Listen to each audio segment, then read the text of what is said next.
Uttarakhand police को operation Kalanemi में बड़ी कामयाबी मिली है। मुख्यमंत्री के निर्देश पर चल रहे इस अभियान में अब तक 25 ढोंगी बाबाओं को गिरफ्तार किया गया है, जिनमें एक बांग्लादेशी नागरिक भी शामिल है। देहरादून के एसएसपी अजय सिंह ने बताया कि ढाका निवासी रकम सिंह नाम का फर्जी बाबा विभिन्न रास्तों से भारत पहुंचा और महिलाओं, युवाओं और बच्चों को निशाना बना रहा था। इसमें अभी तक 2 दर्जन लोग ऐसे लोग हिरासत में मिले हैं जो बाबाओं के भेष में यहाँ घूम रहे थे, जिनके पास कोई ऐसा ज्ञान नहीं था और साथ ही साथ वो ऐसे महिलाओं को टारगेट करते हैं, बच्चों को टारगेट करते हैं जो पारिवारिक रूप से परेशान हैं। इनसे अलग अलग स्थानों क्षेत्रों में पूछताछ की जा रही है और इसी में एक ब्रेक थ्रू अभी मिली हमारे एजेंसीज को, जो थाना सहसपुर क्षेत्र में एक बांग्लादेशी जो छदम भेष में यहाँ बाबा बन के घूम रहा था और उसके शक के आधार पर जो उसकी एक्टिविटीज़ थी उसके आधार पर पूरी एजेंसीज ने मिलकर से पूछताछ करी है। तो प्राथमिक रूप से इसका नाम जो अभी तक निकल के आया रकम सिंह, इसने बताया है, रकम करके नाम बताया और साथ ही ढाका के पास एक जिले में निवासरत रहा और वहाँ से चोरी छिपे जो है भारत विभिन्न रास्तों से होते हुए यहाँ पर पहुँचा था। आस्थावान लोगों को, श्रद्धालुओं को आहत करने वाले ऐसे छद्म वेशधारी जो अपना वेश बदलकर लोगों को ठगने का काम करते हैं, धार्मिक भावनाओं को आहत करते हैं, सनातन को नुकसान पहुंचाते हैं, उनकी धरपकड़ करने के लिए, उनकी पहचान करने के लिए, उनको चिन्हित करने के लिए, उनको लोगों के सामने वो इस प्रकार की कोई कृत्य न करें जिससे धर्म की हानि होती हो, सनातन को नुकसान पहुंचता हो। ऑपरेशन कालनेमी कल से चलाया गया है और ये लगातार चलेगा, क्योंकि देवभूमि स्वच्छ रहनी चाहिए, हर प्रकार से यहाँ पर पारदर्शिता होनी चाहिए। अब वहीं उत्तर प्रदेश के मुजफ्फरनगर से एक और चौंकाने वाला वीडियो सामने आया है, जिसमें कावड़ यात्रा के दौरान हुए विवाद ने बवाल का रूप ले लिया। बाइक सवार और कावड़ियों के बीच मामूली बात को लेकर शुरू हुआ झगड़ा इतना बढ़ गया कि लाठी डंडे चलने लगे। कावड़ियों ने युवक को पीट कर घायल कर दिया और उसकी बाइक को भी नुकसान पहुंचाया, लेकिन गनीमत रही कि मौके पर पहुंचे पुलिसकर्मियों ने समय रहते दखल दिया और युवक की जान बचा ली। ये तस्वीरें देखिए, जहां सड़क पर पूरी तरह से जाम कर कावड़िया लाठी लेकर बाइक को तोड़ते हुए नजर आ रहे हैं और इस युवक को भी डराते हुए नजर आ रहे हैं। ये देखिए, युवक को भी लाठियां पड़ी। युवक हेलमेट पहनकर अपना बचाव करने की कोशिश करता हुआ, लेकिन अब फिर हेलमेट भी उतार दिया, लेकिन कावड़िए उसको लाठी मारते हुए और उसकी बाइक को भी लाठी मारते हुए। ये दूसरे कैमरे का वीडियो है जो फोन से बनाया गया है। एक और में आप देख सकते हैं कि पुलिसकर्मी दौड़कर आते हैं और इनको रोकने की कोशिश करते हैं।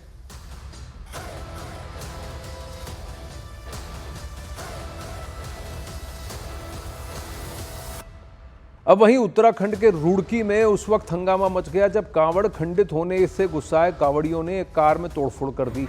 ये घटना सिविल लाइन कोतवाली के क्षेत्र के हरिद्वार रोड पर हुई थी। मौके पर पहुंची पुलिस ने किसी तरह मामला शांत करवाया और कुछ लोगों को हिरासत में भी ले लिया।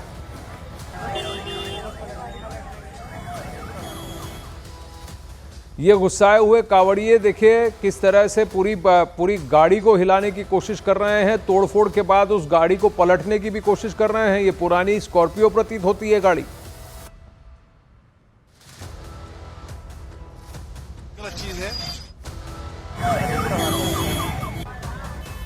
ये रुड़की से ये तस्वीरें, पहले गाड़ी के कांच वांच तोड़ दिए, गाड़ी के ऊपर चढ़कर हंगामा और फिर ये 4-5 कावड़िए एक साथ मिल करके उस गाड़ी को हिलाते हुए उसको गिराने की कोशिश करते हुए।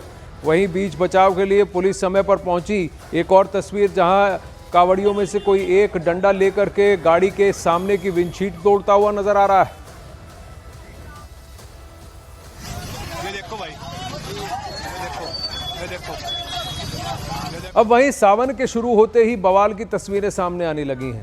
इन 3 तस्वीरों के जरिए समझिए कि कावड़ रूट पर कैसे हंगामा मचा है। उत्तराखंड के रुड़की में कावड़ खंडित होने पर भड़के कावड़ियों ने कार में तोड़फोड़ की। वहीं हरिद्वार के रास्ते पर कावड़ियों के ऊपर एक गाड़ी सवार को पीटने और उनकी गाड़ी को तोड़ने का आरोप लगा है। तीसरी तस्वीर मुजफ्फरनगर से आई है, जिसमें कावड़ियों और मोटरसाइकिल सवार के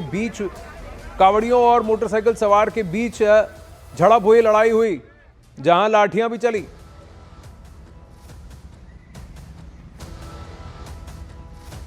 अब वहीं हरिद्वार में कावड़ियों के हंगामे का मामला सामने आया है। हरिद्वार के भद्राबाद में कावड़ियों का गाड़ी चालक के साथ विवाद हुआ और फिर कावड़ियों ने गाड़ी में तोड़फोड़ शुरू कर दी। बताया जा रहा है कि सड़क पर चलने के दौरान कावड़ियों से गाड़ी की टक्कर हो गई। जिसके बाद कांवड़ियों का गुस्सा भड़क उठा और मामला तोड़फोड़ तक पहुंच गया।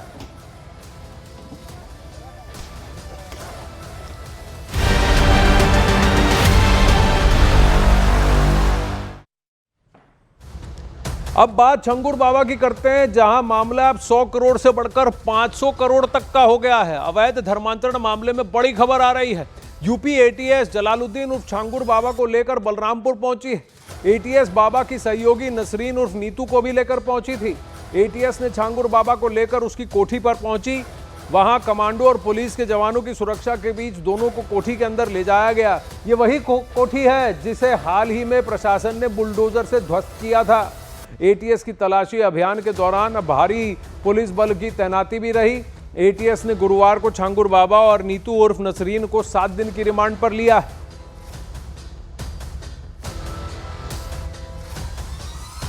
एक अवैध धर्मांतरण के सिंडिकेट का खुलासा हुआ है।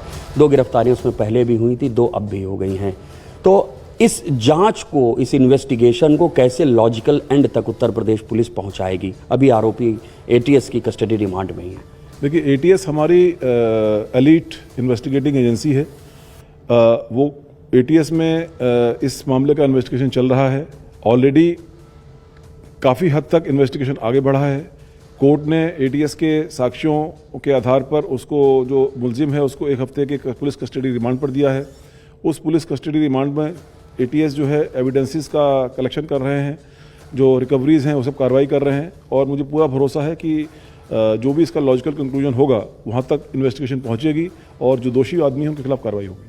सर, क्या सिर्फ इस सिंडिकेट के अलावा भी कुछ ऐसे निर्देश आपकी ओर दिए गए हैं? चूँकि चाहे अवैध समय समय पर अवैध बांग्लादेशी पकड़े जाते हैं, रोहिंग्या पकड़े जाते हैं और अब ये धर्मांतरण का मामला सामने आया है, तो आपकी ओर से कोई ऐसे निर्देश दिए गए हैं ताकि इस तरह के मामले सामने ना आए? नहीं, मामले तो सामने आएंगे ही, मतलब इन द सेंस कि मामले तो जो लोग हैं अगर वो इससे प्रताड़ित हैं तो वो शिकायत करेंगे और करना भी चाहिए। और हम लोग ऐसे प्रत्येक मामले को उसी गंभीरता के साथ संज्ञान लेकर उसमें उसको तह तक जाकर के उसमें उसके लॉजिकल कंक्लूजन तक जाकर के पूरी कार्रवाई करते हैं।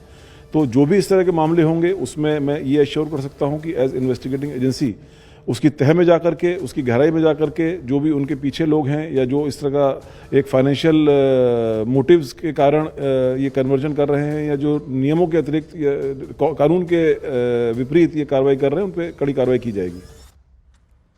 अब वहीं उत्तर प्रदेश में अवैध धर्मांतरण की ग्लोबल साजिश का पर्दाफाश हुआ है। बड़ी खबर आ रही है सामने। नेपाल के रास्ते मुस्लिम देशों से पैसे मंगाकर अवैध धर्मांतरण को अंजाम दिया जा रहा था।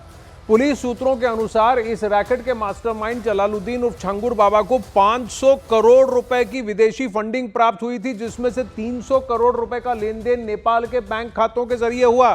बाकी बचे 300 करोड़ का लेन देन नेपाल के जरिए हुआ था। पुलिस सूत्रों के मुताबिक फंडिंग के लिए काठमांडू सहित नेपाल की सीमावर्ती जिलों में 100 बैंक खाते खुलवाए गए। इन अकाउंट में धर्म परिवर्तन के लिए पाकिस्तान, दुबई, सऊदी अरब और तुर्की से पैसे भेजे गए। एजेंट ने 4 से 5% कमीशन पर नेपाल के बैंक खातों से पैसे निकालकर सीधे जलालुद्दीन तक पहुंचा दिए। इसके अतिरिक्त उसके सऊदी अरब के शारजा,